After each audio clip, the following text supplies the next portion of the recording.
Good afternoon, dear children.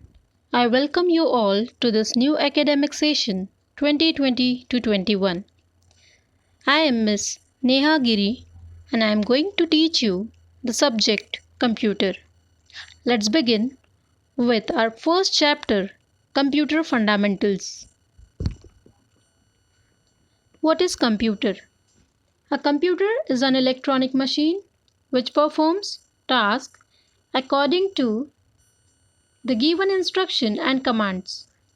Central processing unit of the computer performs operations and its supporting computer provide input and receive output after processing. Charles Babbage is called as the father of the computer. A computer is nothing but it is an electronic machine in which we can read, write, draw and perform calculations. And CPU is one of the most important part of computer. Basic operations of computer. A computer can perform a variety of functions depending upon the instructions given to it. Computer first takes in data as input, processes it according to the instructions and then gives the result as output. Computer performs three basic operations: input, process and output. Here it is shown in the figure that the data and instructions are given to the computer as the input. Then that particular data is being processed by the CPU and then produces the output. Data received from input devices is converted into a form that computer can understand. This data is then processed in the central processing unit. After the data has been processed, the computer system generates the output. An output is displayed on output devices. Data and instructions are given to the computer through input devices. Here it is shown in this diagram that the data received from the input device, for example keyboard, that particular data is first converted into a form that computer can understand. Then the data is being processed in the central processing unit. After that, data has been processed, the computer system generates the output or it generates the result which is being displayed on your output device, for example monitor. There is a storage where the data is being stored in the memory. Next is central processing unit. This is the most important part of computer and it is called as the brain of the computer. The central processing unit, or simply the processor, is the brain of a computer. The CPU performs operations depending upon the instructions given to it. CPU has three main components. First is the arithmetic logic unit, second control unit and third is the memory or storage unit. First we will see the arithmetic logic unit. Arithmetic logic unit does all types of arithmetic operations. Let us take an example of multiplying two numbers. The numbers that you give as the input are first sent to the memory of the CPU. After the processing is done, then they are sent on the ALU, that is arithmetic logic unit, for multiplication. The ALU performs the calculations and sends the result back to the memory. Second is control unit. Control unit is the most important part of CPU. It manages and controls the activities of all other units. The control unit gets data and instructions from the memory. It then tells the ALU what operation to perform on that data. Third is the memory or storage unit. This unit temporarily stores data and instructions that are used for processing. Input devices. An input device is a hardware component that is used to enter data into a computer. Input device converts the input received from the user into a machine-readable format, and some of the input devices are keyboard, scanner, optical mark reader, digital camera, webcam, etc. Here the most commonly used input devices are keyboard and the mouse. First we will see keyboard.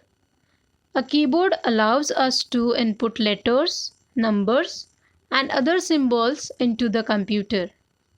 Keyboard has different keys. They can perform different functions.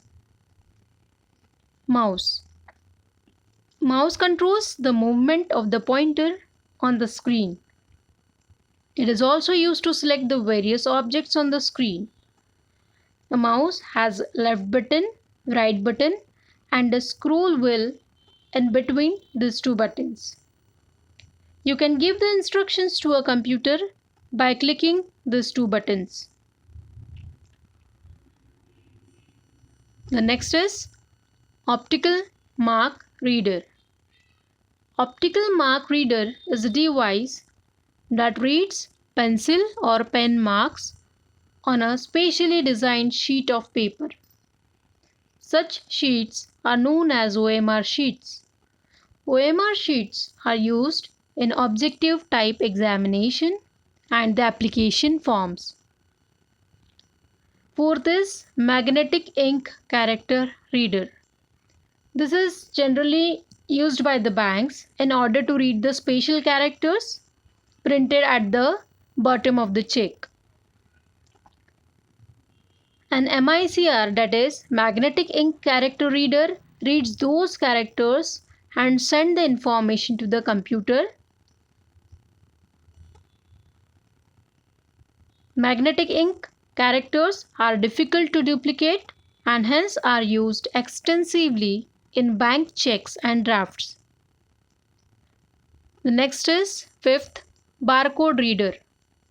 A barcode is a group of vertical lines on bars, and these bars contain information about the product on which it is printed. A barcode reader scans the barcode and sends the information in it to the computer. Computer then displays the details of the product such as its name, its price, etc. Sixth is digital camera.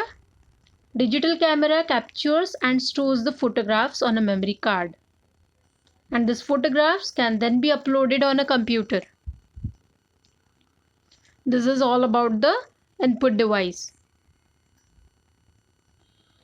Next is memory and storage device. Memory is the hardware where the data and instructions are stored. Memory is mainly of three types: primary or main memory, secondary memory, and cache memory. Today we will see only the primary or main memory. Primary memory holds the data and instructions on which a computer is currently working. Primary memory, it is a small memory and it cannot hold a large amount of data. The data in it is lost when the computer is switched off. Primary memory consists of random access memory and read-only memory. Here random access memory is a place in a computer where the data and instructions in the current use are kept. RAM consists of memory chips. A CPU can read the data from it and also write data into it in a very short period of time. Random access memory is also called as volatile memory. This word, that is volatile memory, is very important. Why it is called as volatile memory? Because it stores the data only as long as the power is turned on. Second is read-only memory. Read-only memory tells the computer what to do after you switch it off. After you switch it on. A computer can only read the data from it. ROM is a permanent memory system, as the data once written on it remain fixed and it cannot be changed. And ROM is called as non-volatile memory.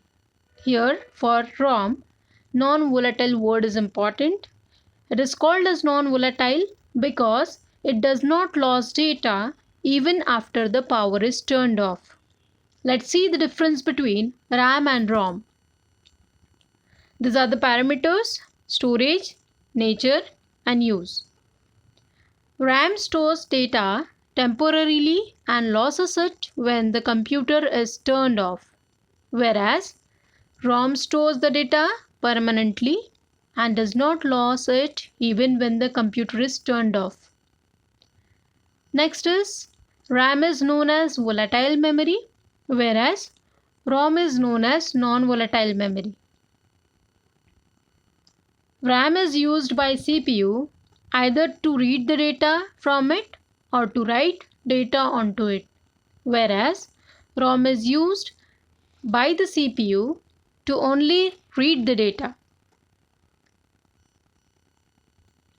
Dear children, revise these topics and we will see the next part of the same chapter in the next video. Thank you.